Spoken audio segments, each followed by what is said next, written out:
বিসমিল্লাহির রহমানির রহিম। আসসালামু আলাইকুম। নিউ ওয়ে ফিশারিজ মৎস্য হ্যাচারি অ্যান্ড কনজারভেশন সেন্টারের হাংরি মাছের রেনু ছাড়ার জন্য আমাদের হ্যাচারির মোটামুটি পুরো টিম ওখানে কাজ করছে। নূর মোহাম্মদ এখানে আছে, আমাদের টেকনিশিয়ান ভাই গোলাম মোস্তফা ভাই আছে, আর তেলাপিয়ার টেকনিশিয়ান আছে মিস্টার ওহাব। আমরা হাংরি মাছের রেনুটা দেখার চেষ্টা করি। এটা হলো আমাদের পলিথিনটা একটু উঠাও দেখুন, আমাদের পলিথিন লোগো সহ, আর ভিতরে হচ্ছে আমাদের রেনু।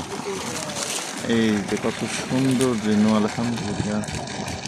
এই যে আমাদের এই একটা প্যাকেটে 250 গ্রাম করে রেনু আছে। তাতে আমরা আশা করি যে এখান থেকে 30-35 হাজার পোনা হবে আর কি, 30-35 হাজার পোনা হবে। আলহামদুলিল্লাহ, চাষির প্রজেক্ট। পুকুরটাও সুন্দর, পানিও ঢুকতেছে।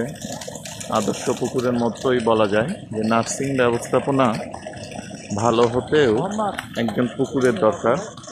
আমি আমার ফেসটা একটু দেখানোর চেষ্টা করি। আচ্ছা, এই যে রেনুপোনা এখানে ছাড়ছে, পাশেই ভাইয়ের একটা বড় প্রজেক্ট আছে। জি, ধন্যবাদ।